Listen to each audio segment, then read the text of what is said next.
నమస్తే.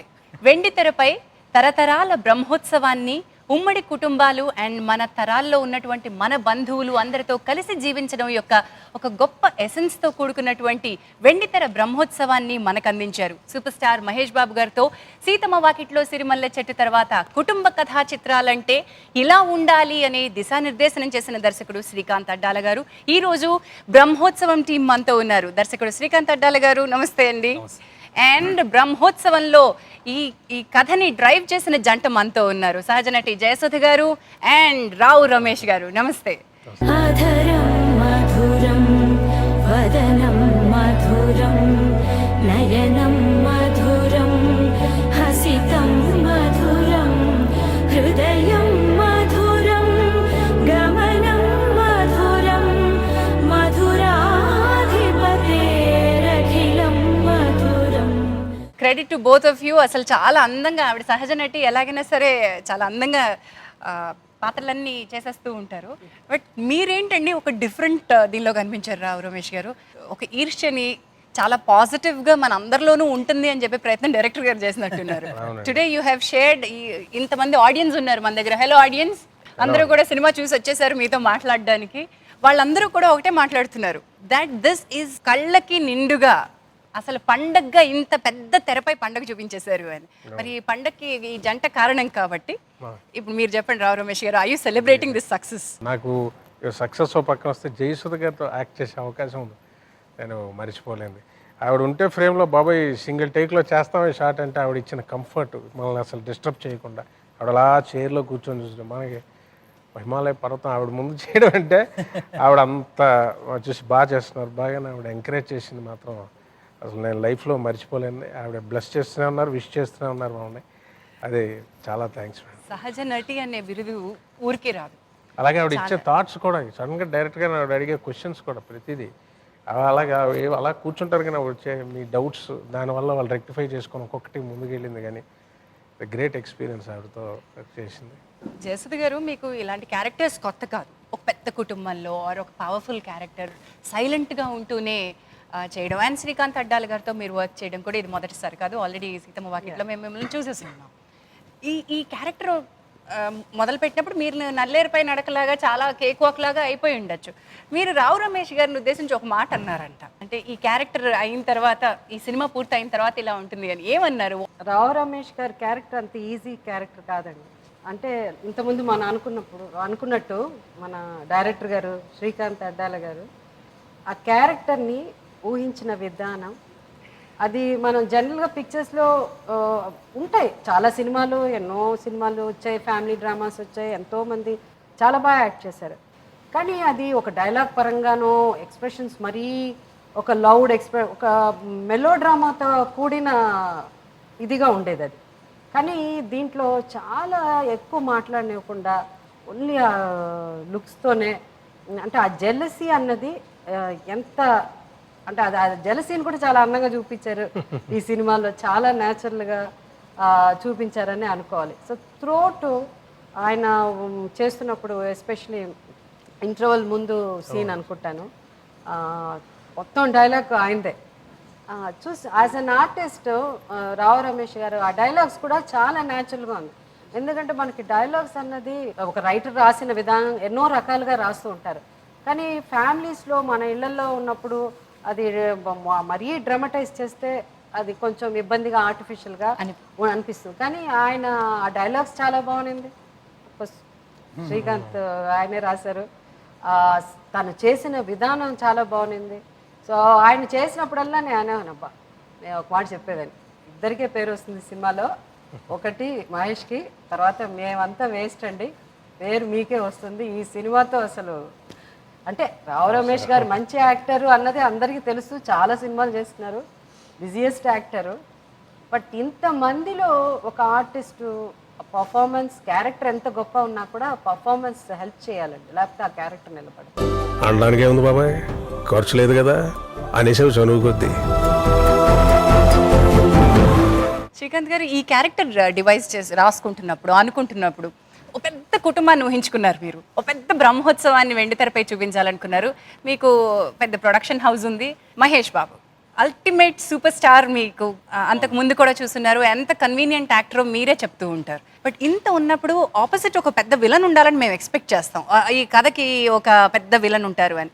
బట్ ఆ విలన్ క్యారెక్టర్కి ఉండాల్సిన పవర్ఫుల్ ఎలిమెంట్స్ అన్నీ తీసి ప్రతి మనిషిలోనూ ఉండే జెలసీ అనే ఎలిమెంట్ రావు రమేష్ గారి క్యారెక్టర్లో పెట్టి చూపించారు. సో విలన్ని రీప్లేస్ చేశారా మీరు రావు రమేష్ గారు క్యారెక్టర్తో? ఈ కథ వరకు ఏంటంటే అండి, నలుగురు ఉండాలనేది మెయిన్ కాన్సెప్ట్ అండి. అలా ఉండటం వల్ల ఏంటి అంటే, ఇప్పుడున్న ప్రజెంట్ సొసైటీలో మనకున్న కాంప్లికేషన్స్, మనకున్న ఒత్తిడి, మనకున్న ప్రెజర్స్ ఇవన్నీ ఉన్నాయి కదండి. అలాంటప్పుడు అనుకున్నది జరగచ్చు, జరగకపోవచ్చు, పాజిటివ్ రావచ్చు, నెగిటివ్ రావచ్చు, మన అందరికీ మనం నిత్య జీవితంలో. అదేమీ తెలియకుండా చేయడానికి ఎప్పుడు నలుగురు ఉంటూ ఉంటే కొంచెం అది మర్చిపోతాం ముందు. మెయిన్గా ఇప్పుడు మేడం చెప్పారు మాది ఏ ఉండదు, చాలా తక్కువ. నిజానికి ఏంటంటే నా ఐడియాలో చాలామందికి చాలా డైలాగ్స్ లేవు సినిమాలో, కానీ అందరూ తెలుసున్న ఫేస్లే. ఆ ప్రెజెన్స్ ఆఫ్ ద పీపుల్ ఉంటారు చూసారా, అంటే నలుగురు ఉండడం అనే ఒక మంచి సమ్మేళనం ఉంటుంది చూసారా, దాన్ని జాగ్రత్తగా ప్రజెంట్ చేసుకుంటూ వెళ్తూ ఉండాలి.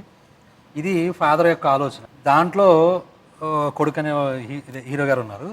ఆయన ఏంటంటే ఎక్కువ ఆలోచించకుండా చాలా తక్కువ తీసుకుంటా. ఇప్పుడు ప్రాబ్లం ఏదైనా కానీ అటే ప్రాబ్లం సాల్వ్ చేయడం వేరు, మళ్ళీ ఆ ప్రాబ్లం మనం ఎంతవరకు తీసుకోవాలో అంతవరకు తీసుకోవడం వేరు. ఈ రెండో కేటగిరీలో ఆ అబ్బాయి ఉంటాడు. ఎందుకంటే తను ఎంతమంది జనం ఉన్నారు ఇంట్లో, ఆడతా పాడతా ఎప్పుడు వెళ్ళిపోవడమే, రెండు ఆలోచన రాదు, చక్కగా హాయిగా సరదా వెళ్ళిపోతూ ఉంటారు. ఇప్పుడు ఈ మొత్తం అందాన్ని ఏదో ఒకటి మొత్తం మీద డిస్టర్బెన్స్ లేకపోతే సినిమాలో కథ మూవ్ అవుతుంది. కరెక్ట్. ఇప్పుడు దీనికి పెద్ద విలన్ కావాలా, ఇలా కాకుండా ఈ నలుగురు ఉండాలనే చోట దాన్ని చెరగొట్టేది ఏమైంటుందండి? నేనేంటి ఇక్కడ అని ఒక చిన్న ఆలోచన చాలు. ఒక 10 మంది ఉన్నప్పుడు ఆ 10 మంది 10 మీద వెళ్తున్నారు అనుకోండి, మరి నేనేంటి ఒకటి చేస్తూ ఉంటాడు. మేబీ ఆయన ఫాదర్ క్యారెక్టర్ అనుకోవచ్చు మన సినిమాలో, సత్యరాజ్ గారు. మరి నేను ఎంతకాలం కష్టపడుతున్నాను కదా, మరి నా గుర్తింపు ఏంటి, నేనేంటి, నేను ఎప్పుడు ఇంతేనా, ఇంకా లైఫ్ అంతా ఇంక ఇలాగే పనివాళ్ళలాగా వెళ్ళిపోవడమేనా అని ఒక బెంగ ఉంది. అది ఎప్పటి నుంచి ఉందో తెలియదు. ఆయన వయసు సినిమాలో చూపించిన అంతకుముందు ఎప్పుడు స్టార్ట్ చేసామో తెలియదు, అక్కడ వరకు కూడా అది కంటిన్యూ అవుతుంది. అందుకనే ఇది లోపల పెట్టుకుని జరగకుండా క్యారెక్టర్గా ఒక భార్యతో తను చెప్తూ ఉంటాడు సినిమా. ఉండొచ్చు కదా నువ్వు అంటావు, ఉంటే ఆ పెద్ద మనిషి ఏదైనా జరుగుతుంటే నాకు అసూయ, అది అంత ఓపెన్గా ఎవరు చెప్పుకుంటారు అంటే తెలియకుండా మంచోడే, కానీ అది నేను తీసుకోలేకపోతున్నాను, అది నేను దాటలేకపోతున్నాను, నేను ఏం చేయాలి అని చెప్తే అప్పుడు మేడం ఒక ఎగ్జాంపుల్ చూపిస్తారు. ఎంతటికి మొత్తం ఏ ఒక కుటుంబంలో కానీ, ఏ నలుగురు కలిసి ఉన్న సంస్థ కానీ, ఎక్కడున్నా కానీ, ఒక ఫ్రెండ్స్లో కానీ ఎక్కడున్నా కానీ ఇలా నా గుర్తింపు ఏంటి, నేనేంటి అని ప్రతి ఒక్కడికి సొల్యూషన్ ఎప్పుడు కూడా ఎక్కడ ఉంటుందంటే, మన అందరిలో ఉండే శ్రీరాముడు ఫోటో ఏదైతే ఉంటుందో అండి, శ్రీరామ్ పట్టాభిషేకం ఫోటో ఏదైతే ఉంటుందో ఆ ఫోటో చూస్తే చాలు, దాని నుంచి చాలా నేర్చుకోవచ్చు. అందులో హనుమంతుడు కాళ్ళ దగ్గరే ఉంటాడు, రాముడు గారి పాదాల దగ్గరే ఉంటాడు. అంత మాత్రం చేత హనుమంతుడికి గుడి కడతాం మానేసామా, లేకపోతే దేవుడి కింద ట్రీట్ చేయడం మానేసాం, ఆయన్ని దేవుడి కింద అడుగడుగునా వాడవాడలో పూజిస్తా ఉన్నాం. సో మీరు ఎప్పుడు హనుమంతుడే, ఆయన ఎప్పుడు శ్రీరామచంద్రుడే అని చక్కటి సొల్యూషన్ చెప్పేశారు. అక్కడ వినేసి ఉంటే కథ అక్కడితో అయిపోద్దండి. వినకపోవడమే వచ్చిందండి.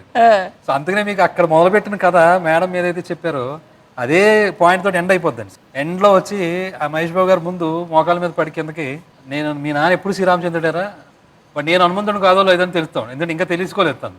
ఆ ఒక ఫీలింగ్ తోటి ఎండ్ అవుతుంది. మీరు ఎలా కనెక్ట్ అయ్యారండి ఇలాంటివి చాలా కుటుంబ కథా చిత్రాల్లో ఇంపార్టెంట్ అండ్ కీ రోల్స్ చేసిన మీకు? How different is Brahmotsavam? నిజంగా చాలా సినిమాలు అంటే మ్యాక్సిమం నేను చేసిన ఫ్యామిలీ డ్రామాస్, ఈ సినిమా ఇస్ డిఫరెంట్ అండి. ఎందుకంటే అది వచ్చి ఒక కథ అనగనగా ఒక రోజు ఒక రాజు, ఆ రాజుకి 7 పిల్లలు, దాని తర్వాత అది అలా ఉంటుంది. బట్ మన థాట్స్, మన ఫ్యామిలీ వాల్యూస్, ఆ వాల్యూస్ అనేది ఏదో ఒక క్లైమాక్స్ సీన్లోనో ఏదో చెప్పడం కాదు, అది కూడా డైలాగులు చెప్పేసి కాదు, చెప్పేసి కాదు. సో తను నాకు ఈ పిక్చరు సీతమ్మ వాకిట్లో అదొక స్టైల్ ఆఫ్ మూవీ అండి. అది క్యారెక్టర్స్ కానీ ఒక ఫీల్తో, ఒక ఫ్యామిలీలో విదిన్ ఒక ఫాదర్ మదర్ అండ్ ఇది వచ్చి లైక్ ఈ సెడ్ రిలేషన్షిప్స్, ఎక్స్టెండెడ్ ఫ్యామిలీస్, ఒక రిలేషన్షిప్తో కూడింది. అండ్ దెన్ చాలా నాకు ఈ పిక్చర్లో నచ్చింది ఏంటంటే లైక్ మన ఈయన సీను ఇంతకుముందు డైరెక్టర్ గారు చెప్పారే, హనుమంతుడు సీను, ఇతను యాక్చువల్గా విలన్ కాదు, అంటే తనలో తను బాధపడిపోయి ఎలా దాన్ని, అది వెదర్ ఇట్ ఇస్ పాజిటివా నెగటివా అని ఆలోచించుకుని దాని మీద ఒక సీన్ చెప్పడమే ఒక డిఫరెంట్ ఇది. అదే ఇంతవరకు ఎవరు ఆ టైప్ ఆఫ్ అప్రోచ్ మనం ఇంతవరకు ఏ ఫ్యామిలీ డ్రామా సినిమాలో రాలేదు, ఈ పిక్చర్లో వచ్చింది. సో ఈవెన్ సీతమ్మ వాకిట్లో కూడా లేదు, అది చాలా సింపుల్ స్ట్రైట్ అది అంతే. బట్ ఇదేంటిది కొంచెం మనం లోపల ఇన్నర్ ఇది ఒక ఇది ఉంది చూడండి, అది బయటకు వచ్చి అది మాట్లాడింది ఈ సినిమాలో. ఎక్కువ ఆ క్యారెక్టరైజేషన్స్ ఎక్కువ ఉంది ఈ సినిమాలో. సో మెయిన్ వచ్చి అఫ్కోర్స్ చాలామంది ఉన్నారు, లైక్ ఈ సైడ్ ఈ సినిమా ఫెస్టివల్ అందరూ కలర్ఫుల్గా అందరూ ఉన్నాము. బట్ ఈ రావు రమేష్ గారి క్యారెక్టర్ కానీ, సత్యరాజ్ గారు కానీ, వీళ్ళిద్దరు క్యారెక్టర్స్, అలాగే కోర్స్ మన మహేష్. సో ఈ 3 క్యారెక్టర్స్ మధ్య ఆ ఫీల్ అన్నది చాలా బాగా తీసుకొచ్చారు. అండ్ ఇట్ ఈస్ డెఫినెట్గా ప్రతి ఆ ఫ్యామిలీ వాల్యూస్ అన్నది మనం చాలా రకాలుగా చెప్తాము, మన సీరియల్లో చెప్తాం, పుస్తకాల్లో చదువుతాం. బట్ ఇది ఏంటంటే ఫ్యామిలీ వాల్యూ అన్నది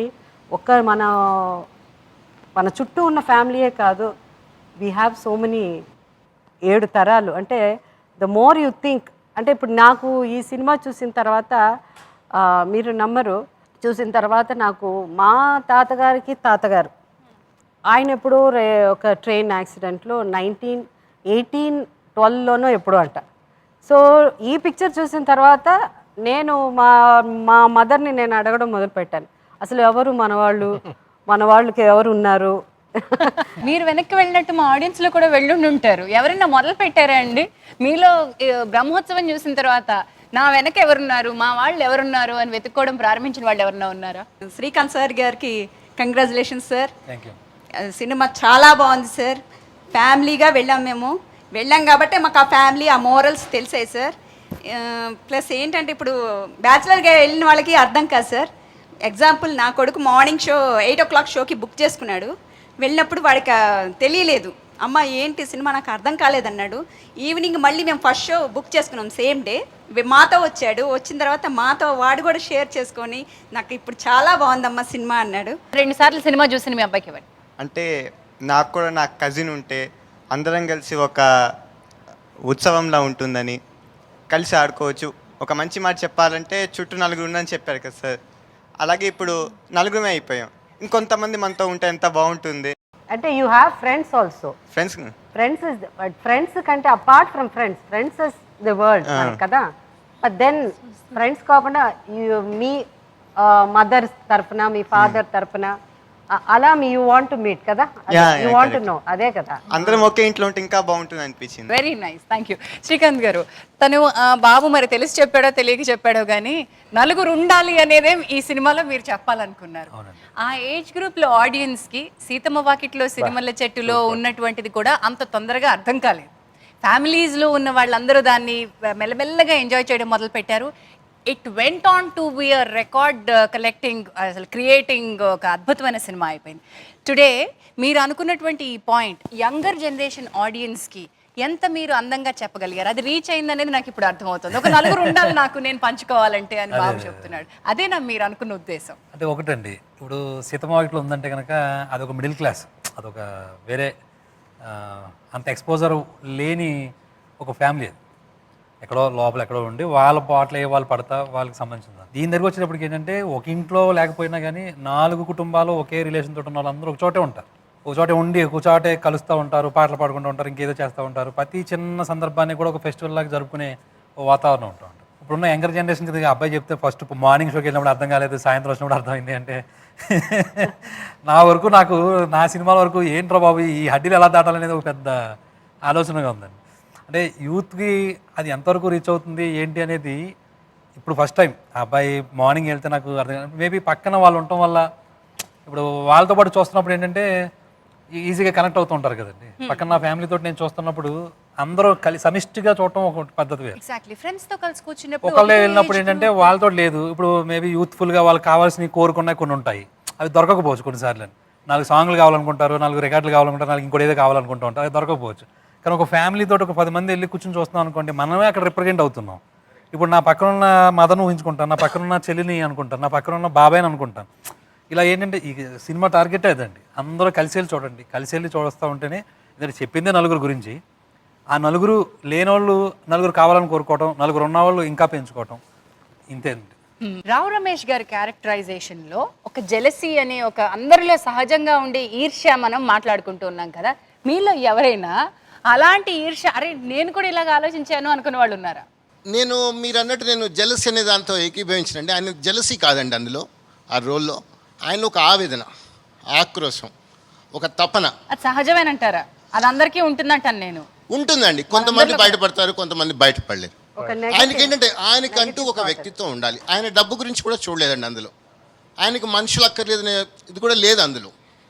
ఆయన కేవలం చూసేది ఏంటంటే అరే నేను కష్టపడ్డాను, నాకు ఒక వ్యక్తిత్వం ఉండాలి, బయట ఇలా అనుకుంటున్నారే అని ఒక ఆక్రోశం, ఒక ఆవేదన, ఒక తప్పన తప్ప ఆయనలో ఏమాత్రం స్వార్థం లేదండి. ఆయన విలన్ కాని విలన్. సో విలన్ కానీ విలన్ అట. బాగుంది. నాకు కొంచెం బాధ అనిపించింది అంటే అంతగా మెలిగిన మనిషి ఆ కుటుంబంలో ఆయన చనిపోయిన తర్వాత ఒక్కసారి కుటుంబాన్ని వచ్చి పలకరిస్తుంటే బాగుండేదని. సార్ ఆ పాయింట్కి మీరు ఏమైనా లాజిక్ ఆన్సర్ ఇస్తారా? తన అన్న లాజిక్ అంటే చనిపోతే మనిషి రాకుండా ఎలాగా అని. అసలు మన జీవితాల్లో ఉన్న సంక్షిప్తాలే అవండి. ఇప్పుడు ఎప్పుడు అవసరమో అప్పుడు రావు కొన్నిసార్లు. ఇప్పుడు తినమాటల వల్లే చనిపోయాడండి. ఫస్ట్ ఆ గిల్ట్ ఫేస్ చేయాలి కదండి. ఫస్ట్ రావాలి అంటే చాలా ధైర్యం కావాలి. చాలా ధైర్యం కావాలండి దానికి. అడుగు వేయడం అనేది అంత ఈజీ కాదండి. పైగా ఈయన ఉద్దేశం ఏంటంటే క్యారెక్టర్లో నా గురించి ఇంత గొంతు చించుకు చెప్పేశాను మీకు. ఓకే, చెప్పేసిన తర్వాత నా బాధ ఇదని మీకు అర్థమైపోయింది. అప్పుడు నన్ను ఏదో ఆ ఫ్యాక్టరీనో లేకపోతే ఇంకోటి నాకు కూడా అప్పచెప్పేసి నన్ను వదిలేస్తే నాకు గొడవ వెళ్ళిపోద్ది అనేది పెద్ద ఇదండి. నా గుర్తింపు నాకు వచ్చేస్తుంది కదా అని నేను సెపరేట్గా నేను వెళ్ళిపోతాను, నాకు ఓ భాగం రాసేస్తే అన్నట్టు. ఆయన చెప్పడానికి ఏదైతే ఇంటెన్షన్ ఉన్నది చెప్పేశాడు గట్టిగా మాటలో. బట్ ఫాదర్ చనిపోవడం ఈయన ఎక్స్పెక్ట్ చేయలేదు. సో ఇప్పుడు ఎప్పుడైతే చనిపోయాడో ఆయన, ఇప్పుడు నా మాటల వల్ల ఆయన చనిపోయాడమని ఒక ఫీలింగ్ ఉంటుంది. ఇప్పుడు అది పెట్టుకుని మళ్ళీ వచ్చి పలకరించడానికి రావచ్చు, వీళ్ళు ఏమంటారు అనేది ఒకటి ఉంటుంది. ఇప్పుడు మళ్ళీ మెహర్బానీ మళ్ళీ మెయింటైన్ చేయాలి. నాదేం తప్పు కాదు, నేను చూడు నా టాలెంట్ ఉన్నప్పుడు నేను కూడా ఎదుగుతున్నాను అని ఒకటి చేయాలి. అందుకని మహేష్ బాబు గారు సెకండ్ హాఫ్లో మళ్ళీ ఈ దగ్గరికి వస్తారు. వచ్చే మావయ్య అని అతను చాలా ప్యూర్గా, రెండు ఆలోచన అతనికి లేదండి, ఇతనికి ఉండొచ్చు డెఫినెట్గా. యాజ్ ఏ క్యారెక్టర్గా ఇతనికి హడ్డీలు ఉంటుంది డెఫినెట్గా, ఎందుకంటే రాలేడు కాబట్టి. బట్ ఆయనకి లేదు పాపం. సొంత తండ్రి ఈయన మాటలో చనిపోయినప్పుడు ఆయన రాకూడదు కదా నిజం చెప్పాలంటే. అసలు వీడి వల్లే చనిపోయాడు మా నాన్న అని ఒక చిన్న ఫీలింగ్ ఉంటుంది కదా. ఇప్పుడు ఆయన అదేం పెట్టుకోకుండా వచ్చి ఒక అడిగేసి ముందుకేసి నువ్వు రా అంటే అక్కడ కూడా మళ్ళీ వీళ్ళే గొప్పతనంగా ఉన్నారు తప్ప నేను లేనని మళ్ళీ ఫీలింగ్ అండి దీనికి. చాలా కాంప్లెక్స్ ఎమోషన్స్ అవన్నీ. ఓకే, అంటే అలా నేను చెడ్డోడు అవడం కారణమే మీ నాన్న అని చెప్పేసి డైరెక్ట్గా చెప్పేసాడు. ఎందుకంటే ఆయన పొద్దున్నే లేస్తాడు, నేను లేవను. ఆయన పలకరించాడు, నేను పలకరించను. ఆయన నవ్వుతాడు, నేను నవ్వను. ఇంకెప్పుడు అవుతాను నేను నా జీవితం మొత్తంలో నేను అవి కంపేర్ చేసుకుంటూ కూర్చుంటాను తప్ప నేను ఎప్పటికీ మంచివాడిని అవ్వలేనని ఒక స్టేట్మెంట్ ఇచ్చేసాడు. ఇంకా రాలేడండి. ఇలాంటి ఎలా తీసుకురావాలి అనేది ఇంకా కథ. ఆ డైలాగ్స్ అంతా చాలా న్యాచురల్. అది ఆ క్యారెక్టర్ మాట్లాడేది, ఆ డైలాగ్స్ చాలా అంటే సింపుల్గా చెప్పడు కదా. ఆయన లేస్తాడు, నేను లేవను. వాస్తవమే కదా, ఆయన వ్యూ పాయింట్లో అది కరెక్ట్. అది సో నేను ఎప్పుడు ఇట్లాగే ఉంటాను, నేనే చెడ్డవాడిని, నేను ఎప్పుడు మంచివాడిని అవను. నేను బయటకు వచ్చాను కాబట్టి మంచివాడిని, నేను పలకరిస్తాను నలుగురిని, నేను మంచివాడిని, అవకాశం నాకు ఇవ్వండి అని రివర్సల్ అంటే మా అబ్బాయి మట్టుకు ఏం చేస్తాను. ఓకే, నెక్స్ట్ ఫ్యామిలీ నుంచి రెస్పాన్స్ తీసుకుందాం. మీ పేరేంటండి? My name is Amarnath madam. Srikanth sir direction ఎంత సహజంగా కనిపించిందంటే, చిన్నప్పుడు మా అమ్మమ్మ వాళ్ళ ఇంటికి వెళ్ళిపోయాను నేను.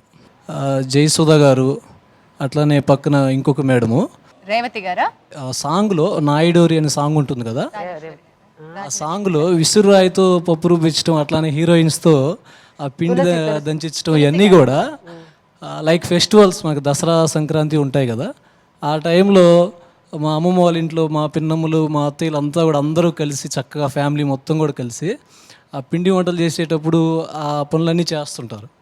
ఒకసారి ఆ ఫ్రేమ్ చూసిన ఎవరైనా సరే, టీవీలో కూడా మనకి ట్రైలర్స్లో అది ఆ సాంగ్ బాగా కనిపించింది. ఆ ఫ్రేమ్ చూసిన ఎవరైనా సరే ఇమీడియట్గా అలాంగ్ విత్ ఫ్యామిలీ థియేటర్కి వెళ్ళి సినిమా చూడాలనే థాట్ వస్తుంది. ఇట్లాంటి న్యాచురల్ థాట్స్ శ్రీకాంత్ సార్కి అసలు ఎలా వస్తాయి? ఇప్పుడు ఉన్న పరిస్థితుల్లో ఈ ఫ్యామిలీ సినిమా తీయాలంటే జాగ్రత్తగా అన్నీ చూసుకుని చాలా పెద్ద డిఫికల్టీ కదండి. అది హడ్డీలు దాటాలండి, దానికి ఎన్నో సహకరించాలి మళ్ళీ. ఇప్పుడు అందుకనే కదండి ఇంత పెద్ద ఆర్టిస్టులు ఉన్నారు, దీనివల్ల కొంచెం కొత్తగా ఉంటుంది. ఇప్పుడు వాళ్ళు అన్నట్టు ఈ సహజమైన సిచ్యువేషన్స్ మీకు ఎలా వస్తాయి అంటే, అది నేను క్రియేట్ చేసినవి కాదండి, ఆల్రెడీ ఉన్నాయి. ఇప్పుడు ఇసరడం అనేది మనం నిన్న ఏదో కొత్తగా కూడా కనిపెట్టి చేసింది కాదండి, అది ఆల్రెడీ ఉన్నదాన్ని చూపించడంలో అందం ఎక్కువ ఉంటుంది. వేరే ఆల్టర్నేట్ లేదు కాబట్టి మనకి. అందం ఉన్నది చూపించడం దగ్గర before you proceed, Srinivasa Kalyanam ఎంతమంది చేయించుకుని ఉండరండి, అసలు ఎంతమంది చూసుండ్రు. శ్రీనివాస కళ్యాణాన్ని అలా పెట్టి దానికి అండర్ కరెంట్గా ఒక ప్రేమ కథని నడిపిస్తూ తీసుకెళ్లారు. అది నేను అనేది. అంటే ఈ సహజమైన సన్నివేశాలే రోజు మనం చూసేవే, కానీ వాటిల్లోంచి సినిమాటిక్ ఎలిమెంట్స్ తీసుకోవడం మీ గొప్పతనం. అదే అంటే కొంచెం ఆ పీపుల్ కనెక్టివిటీ ఉంటుంది కదండి. ఇప్పుడు సినిమా థీమ్ వచ్చి నలుగురు ఉండాలనేది, ఈ నలుగురు ఉండి ఏం చేస్తారు ఈ సినిమాలో, ఏంటి వెళ్తా ఉంటే కథ నడవాలి, కథ నడుస్తుంతో పాటు ఈ నలుగురితో పాటు నడుస్తూ ఉండాలి. ఆ నలుగురితో పాటు నడిచే ప్రతిదీ కూడా ఒక అకేషన్ అవ్వాలి.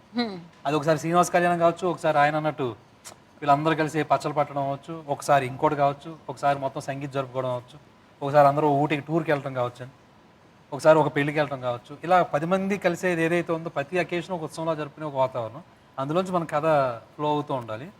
ఆ ప్రతి సిచ్యువేషన్లో కనిపించే చిన్న చిన్న విషయాలు ఏవైతే ఉంటాయో అవి న్యాచురల్గా ఎంతవరకు మనం ఆల్రెడీ చాలా మంది చూసిన వాళ్ళం, మనకు అది చూస్తే మళ్ళీ మనకు గుర్తు రావాలి, ఇలాంటివి అనమాట.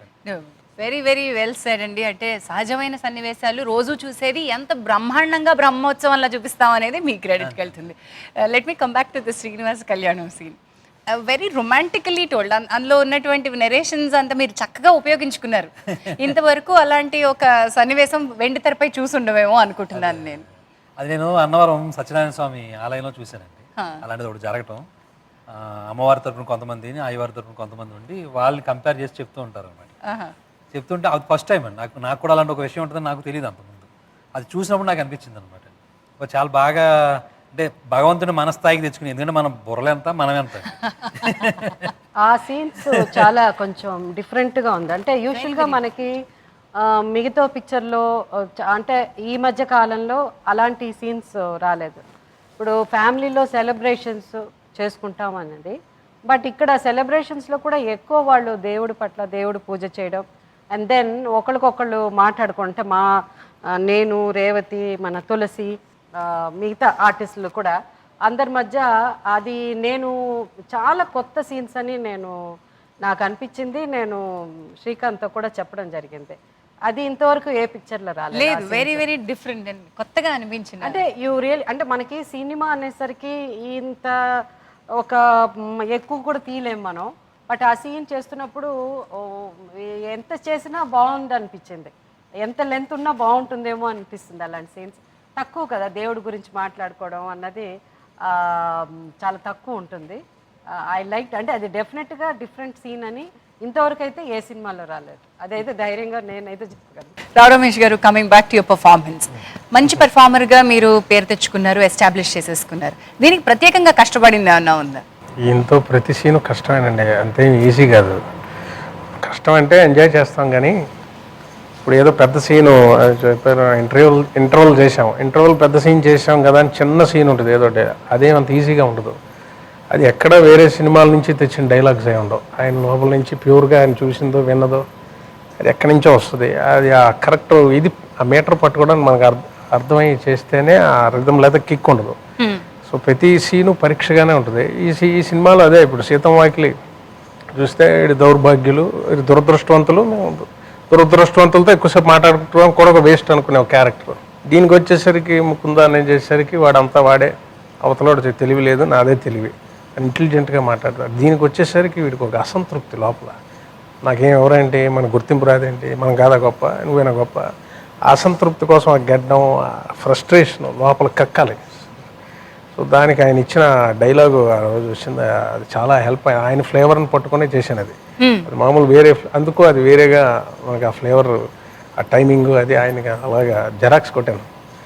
దానికి క్రెడిట్ డైరెక్టర్ గారికి ఇచ్చారు. అవును. ఏంటి అంటే ఝాన్సీ, సీన్స్ చేయడం ఒక, ఇప్పుడు రావ్ రమేష్ గారు చెప్పినట్టు ఒక పెద్ద డైలాగ్ ఉండి చెప్పడం వేరే. అంటే జనరల్గా మాకు ఎమోషనల్ సీన్స్ మేము ఎక్కువ సినిమాలు చేస్తాం, ఆయన నేను చేసి ఉండొచ్చు, కానీ డైలాగ్ లెంతీగా ఉన్నంత మాత్రాన అదేదో అది చాలా కష్టమని, తక్కువ ఉంటే అది కష్టం అని.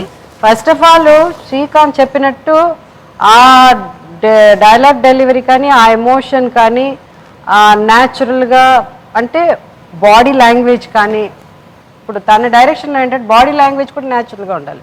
అంటే న్యాచురల్ అంటే ఏదో పళ్ళు తోముకుంటా డైలాగ్ చెప్పడం, లేకపోతే బకెట్లో నీళ్లు తీసి పోసి డైలాగ్ చెప్పడం, బిజినెస్ డైలాగ్ చెప్పడం కాదు నేను చెప్పేది. ఆ డైలాగ్ అంటే మనిషిలోనే, ఒక బాడీలోనే మొత్తం మార్పు వచ్చేసేయాలి. సో అది యాక్చువల్గా నేను చాలా మంది డైరెక్టర్స్ దగ్గర పనిచేశాను, మంచి పేరు, అందరూ బాగా పెద్ద పెద్ద డైరెక్టర్స్తో, కానీ శ్రీకాంత్ చాలా కష్టం, అది చాలా చాలా కష్టము. అంత న్యాచురల్గా చిన్న చిన్న మైన్యూట్ థింగ్స్ కూడా చాలా సహజంగా రావాలి అని ఎక్స్పెక్ట్ చేసే డైరెక్టర్స్లో బహుశా తనకి నేను ఫస్ట్ ప్లేస్ ఇస్తాను. సో ఆ ప్రయత్నంలో వచ్చే ఇదే, అంటే ఏంటంటే ప్రతిదీ మన ఫ్యామిలీ వాల్యూ కానీ, మన ఎమోషన్స్ కానీ, ప్రతిదీ అది మన ఇంట్లో ఉన్నట్టే ఆ ఫీలింగ్ రావాలని కోరుకునే డైరెక్టర్స్లో తను కూడా. అందుకే కొత్త బంగారు లోకం అనే సినిమా అది యంగ్స్టర్స్ మీద బేస్ చేసిన సినిమా అయినా ఆ ఫ్యామిలీ వాల్యూస్ మీదే బేస్ అయిన సినిమా. అది అట్లా అనుకోవచ్చు, కానీ కొత్త బంగారు లోకం చాలా గొప్ప చిత్రం. అలాగే సీతమ్మ వాకిట్లో సిరిమల్లె చెట్టు కూడా చాలా, అంటే సినిమా అంటే ఇష్టం, యాక్టింగ్ అంటే ఇష్టం, డైలాగ్ రాయడము, స్క్రీన్ ప్లే అనుకునే యంగర్ జనరేషన్ కూడా ఈ సినిమాల్లో కొన్ని చాలామంది చూసి కొన్ని మంచి పాయింట్స్ ఉంది. అలాగే మన బ్రహ్మోత్సవంలో కూడా అసలు మన ఈ పిక్చర్ అనుకున్నప్పుడు ఎప్పుడన్నా అనిపించిందా, మీకు అనిపించిందా మా నాన్నగారికి తాతగారు, తాతగారికి నాన్నగారు, నాన్నగారికి తాతగారు రాని వాళ్ళందరి గురించి తెలుసుకోవాలని, అంటే ఈ కథ అసలు పుట్టడానికి అసలు వంశవృక్షం ఆ వంశ ఎందుకు ఎలా అనిపించింది? ఈ కథ ఆలోచనలోకి వచ్చిన తర్వాత ఇలా వెతికితే బాగుంటది అనుకున్న తర్వాత అయితే కనుక్కున్నానండి. నాకు ఏదో 3 తరాల గురించి తెలిసిన తప్ప దాని తర్వాత ఎవరికి తెలిసిన వాళ్ళు కూడా లేరంటున్నారు. ఇది ఇంకొకటి చాలా ఇంట్రెస్టింగ్, అది చాలా ఇంట్రెస్టింగ్. ఫ్యామిలీ ట్రీ చేసుకోవడం అనేది యంగర్ జన్ కొంతమంది, ఒకళ్ళు ఇద్దరు, నేను చాలా మంది అని చెప్పలేను, కానీ ఈ సినిమా చూసిన తర్వాత ఒక ఇద్దరు యంగ్స్టర్స్ దీని గురించి దే స్టార్టెడ్ రీసెర్చింగ్. మాకు మా అంటే మెయిన్ ఇంకోటి కూడా మేడం, అసలు దీనికి ఆధారం ఏంటని తెలుసుకుంటే కనుక ఇప్పుడు మన పెద్దవాళ్ళు ఎవరైనా ఉంటే చెప్పగలుగుతారు మేడం, లేదంటే తెలియదు అసలు ఎవరికే తెలియదు.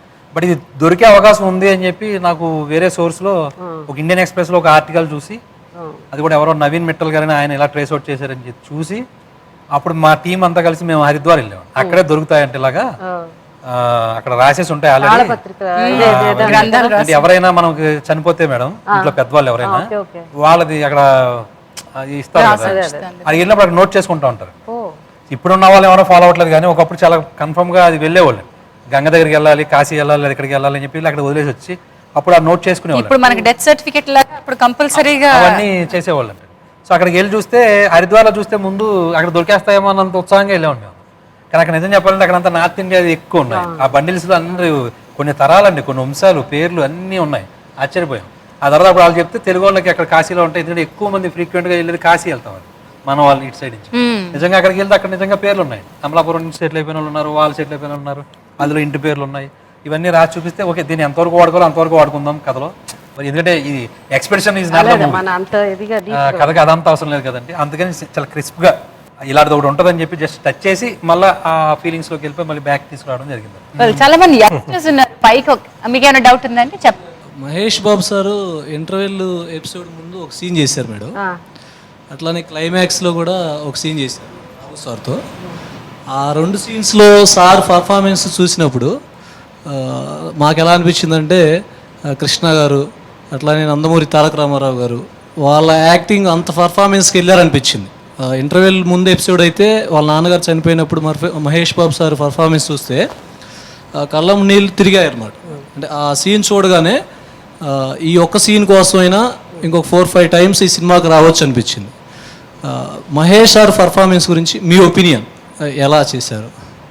ఈ సినిమా ఆడియో ఫంక్షన్ రోజు నేను చెప్పాను, ఆడియో రిలీజ్ రోజు ఎస్పెషలీ ఆ సీన్లో నేను లేకపోయినా చూశాను. మీరు చెప్పినట్టే నాకు కూడా కళ్ళం నీళ్ళు వచ్చింది. బట్ నేను క్లైమాక్స్ సీన్లో నేను ఉన్నాను తనతో పాటు. సో తన్ని చూడకపోయినా నేను ఇలా తల ఉంచుకుని నించుని ఉన్నాను. ఆ బాయ్స్ ఆ డైలాగ్ వింటూ ఉన్నప్పుడు నాకు తెలియకుండా నాకే కళ్ళం నీళ్ళు వచ్చింది.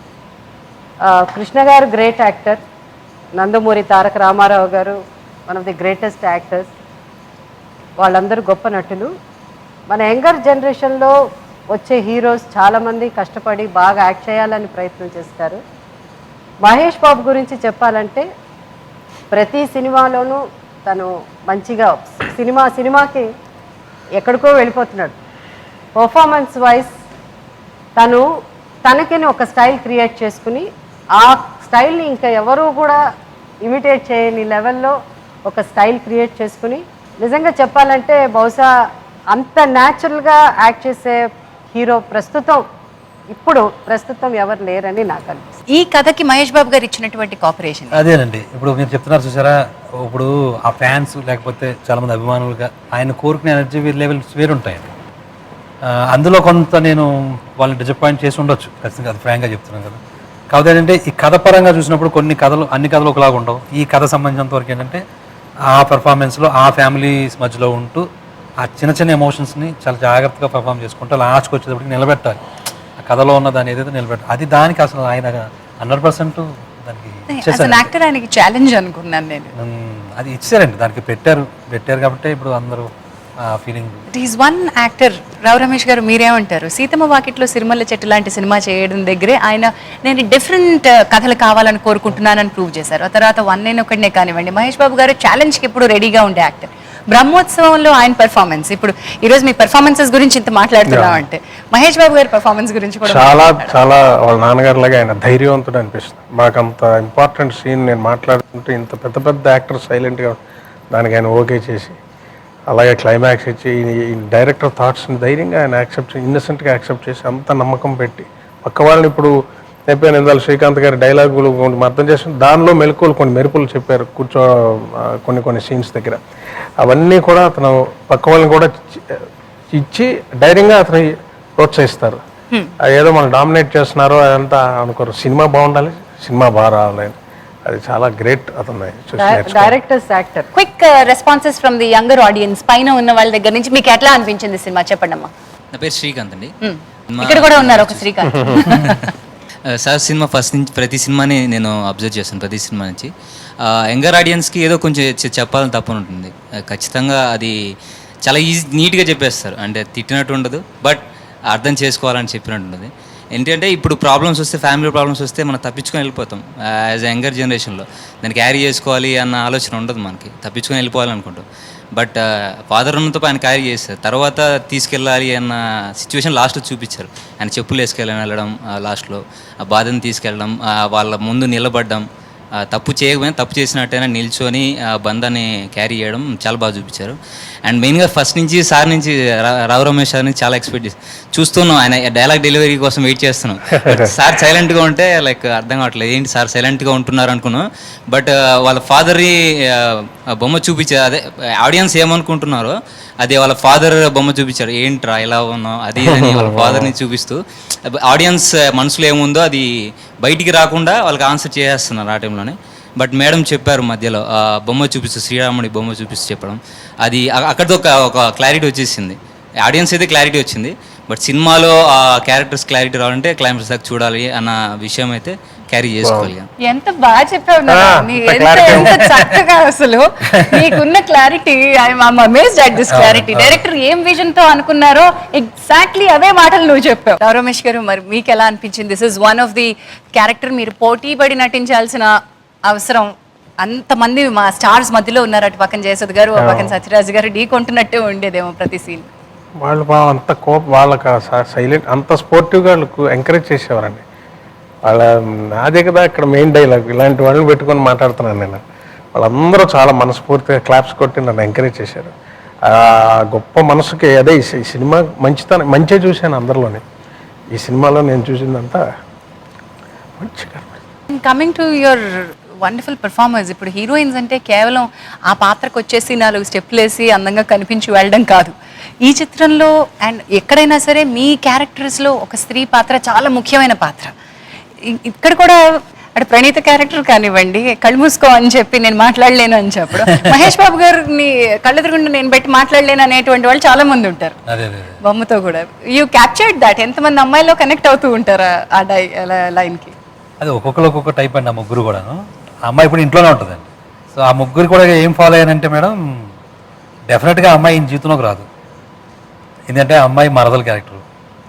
ఆ అమ్మాయి మరదలుగా ఉన్న అమ్మాయికి ఈ అబ్బాయి అంటే ఇష్టం, లేదా ఈ అబ్బాయికి ఆ అమ్మాయి అంటే ఇష్టమా, అదంతా దైవ నిర్ణయాలు జరుగుతూ ఉంటాయి మేడం కొన్నిసార్లు ఈ పెళ్ళిళ్ళు అనేవి. ఆ అమ్మాయి దాన్ని యాక్సెప్ట్ చేసింది అంతే సింపుల్గా. ఇది అవును అన్నో కాదు అన్నో కోరుకోను, ఏది జరిగినా ఓకే. అవును అనుకుంటే అవ్వకపోతే బాధ, అవ్వదు అనుకుంటే అవుతే బాధ, ఇవన్నీ ఎందుకు వచ్చింది ఒక స్పెక్టేటర్లా చూస్తూ ఉంటాను అంతే అనేది అమ్మాయి క్లారిటీ ఉంది. అయితే ఆ అమ్మాయి ఎప్పుడు ఇంటిమేసి చేసినా సరే ఆ అబ్బాయి పక్కనే చెప్తూ ఉంటుంది. పడుకు అంత దగ్గరలో చెప్పేటప్పుడు చూస్తూ ఉన్నప్పుడు నువ్వు అలా చూడకు నేను చెప్పలేను అని చెప్పేసి అంటుంది. అది ఆ అమ్మాయి యొక్క చిన్న సరదాగా అనిపించిన చేసిందండి. అలా కాజల్ వచ్చి ఏంటంటే తనకి భయం ఇమ్మలేదేమో అని, ఇంతమంది ఉన్నారు అదే అంటది కదండి, ఒకసారి పలకరించిన మొదలు పెడితేనే నాకు అలసిపోతూ ఉంటాను అంటుంది. సో ఆ అమ్మాయి ఏంటంటే తెలియని భయం అండి. ఆ అమ్మాయికి ఇష్టం లేకపోతే కాదండి, మళ్ళీ నాకున్న లక్షణాలకే నేను కింద మీద పడుతున్నాను, మళ్ళీ వీళ్ళ దాంట్లోకి వచ్చిన తర్వాత రోజు ఇదంతా ఎక్కడ కష్టం కదా, అప్పుడు నువ్వు భరించడం మొదలు పెడితే కష్టం అని ఆ అమ్మాయి చెప్పి పాపం చాలా పొలైట్గా సంస్కారంగా వెళ్ళిపోయింది. ఇంకా రెండో అమ్మాయికి ఇష్టం, జనాలంటేనే ఇష్టం, అందుకని అంతమంది తీసుకొచ్చేసింది. Samantha's character something very very different characterization. నాలంటాడు ఇంకోటి ఉన్నాడు ఇక్కడ టైప్ లో ఎంట్రీ ఇచ్చి. అవునండి అవును. అసలు ఆ అమ్మాయి కొంచెం కొత్తగా ఉండే, అంటే ఆ అబ్బాయి నేను వేరు కాదు, ఆ అబ్బాయి ఫ్యామిలీ నా ఫ్యామిలీ, ఆ అబ్బాయితో పాటు ఉన్న ఏదైనా నాదే. అందులో ఆ కష్టం దగ్గర ఆ అమ్మాయి వదిలేదండి, చక్కగా ఆడితో పాటు బయటకు వెళ్ళిపోయింది, అబ్బాయితో పాటు ఆ కుర్రోడితో పాటు అన్నట్టుగానే నేను ముగ్గురిని డిజైన్ చేసుకున్నాను. వాళ్ళిద్దరు క్యారెక్టర్స్ కూడా న్యాచురల్గా ఉంది. ఇప్పుడున్న జనరేషన్కి కాజల్ లాగా ఆలోచించే అమ్మాయిలు ఉన్నారు, సమంత లాగా ఆలోచించే అమ్మాయిలు ఉన్నారు. సో మ్యూజిక్ వైజ్ రమేష్ గారు, ఈ చిత్రంలోని పాటలన్నీ కూడా మొదటి నుంచి ఆడియన్స్ కి కనెక్ట్ అయిపోయినప్పుడు అవునండి. మీకు ఎలా అనిపించాయి? విచ్ నాకు ఆటపాట ఈ క్షణం అన్నది నిజమే అయితే చూడని రేపు ఇప్పుడే కదా మా డైరెక్టర్ గారు, దాంతో ఎక్కువ మేము ఊటీలో ట్రావెల్ చేసాం. అది నాకు హాన్ చేస్తూనే ఉండేది ఆ సాంగ్. తర్వాత బాలా త్రిపురమణి వాళ్ళ అమ్మమ్మ పేరిట డైరెక్టర్ కృష్ణ చైతన్య గారు పనిచేశారు, ఆవిడ పేరు అది, ఆ పేరు వాడి చేశారు. సో ఆ సాంగ్ కూడా చాలా ఇష్టం, అన్నీ ఇష్టం అండి. తర్వాత ఇంకో సాంగ్ సంథింగ్ నాయుడూరు పాట. టెక్నీషియన్స్ గురించి మీరు చెప్పండి. ఒక్కొక్కరు వాళ్ళు సంబంధించి, ఇప్పుడు రత్నగారు గారు ఉన్నారంటే అనుకున్న కథకి ఇంత చక్కటి స్పాన్ ఉంది, ఇంత కలర్ఫుల్గా తీయచ్చు అవకాశం ఉంది దీనికి, అదే 100% ఆయన దాని ఎఫర్ట్ చాలా బాగుందండి. అలాగే మ్యూజిక్ దానికి వస్తే ఇంకా ఒక కథకు సోల్ అండి, నడిపించాల్సిందే మ్యూజిక్ కాబట్టి ఆ సాంగ్స్ విషయంలో మ్యూజిక్ జమీర్ గారు 100% అది చేసి పెట్టారు. అది బ్యాక్గ్రౌండ్ స్కోర్ వచ్చి గోపి సుందర్ గారు, అసలు బ్యాక్గ్రౌండ్ స్కోర్ చాలా బాగా చేశారు, ఎవ్రీ సీన్ ఎవ్రీ దానికి సంబంధించింది. అలాగే ఆర్ట్ డైరెక్టర్ గారు తరణి గారు మొత్తం సెట్స్ అనే విషయం కానీ ఇలా ఒక్కొక్కరు నిష్ణాతులే, అందరూ ఎవరు తక్కువలేం కదా. ఇంత స్టార్ కాస్ట్ అండ్ ఇంత గొప్ప టెక్నీషియన్స్ గురించి మాట్లాడారు కాబట్టి డెఫినెట్లీ ఇంత మందిని ఒక్క చోటికి చేర్చిన ప్రొడ్యూసర్స్ గురించి కూడా మాట్లాడారు రమేష్ గారు. ఫస్ట్ నుంచి ఆయన ల్యాండ్ మార్క్ ఫిల్మ్ అని చెప్పారు. ఖర్చుకి వెనకాల అదేం ఖర్చు అండి, అదే PVP ట్రీట్మెంట్, అదేం ట్రీట్మెంట్, అదే రాయల్, ఇది అదే చెప్పాను, అంతా మంచి. అలాంటి ప్రొడ్యూసర్తో ఆ ప్యానర్లో చేయడం అదృష్టంగా భావిస్తున్నాం పీవీపీ గారు. అలాగే మన తోట తరణి గారు, ఏం ప్రెసెన్స్ అండి ఆయన ఉంటే స్పాట్లో. ఏదో మంచి ఎక్కడో ఏదో మంచి సీన్ చూసుకో, స్వీట్ ఏదో వస్తుంది తినడానికి, తరణి గారు ఇచ్చారు, పంచిపెట్టేయడం అందరికీ ఏదో ప్రేమను పంచినట్టు. సో ఈ పర్సనాలిటీస్ని చూసే అవకాశం వచ్చిన సినిమా వీళ్ళు, ఇలాంటి వాళ్ళు అందరూ. చాలా మంది ప్రొడ్యూసర్స్ ఉంటారు, but PVP and Mahesh Babu entertainment వీళ్ళు ఈ ఒక వ్యక్తి కన్నా కళని నమ్మారు, ఒక సపోర్ట్గా బ్యాక్ బోన్లా నిలిచారు. వాట్ వాజ్ యువర్ ఎక్స్పీరియన్స్ అండి ప్రొడక్షన్స్?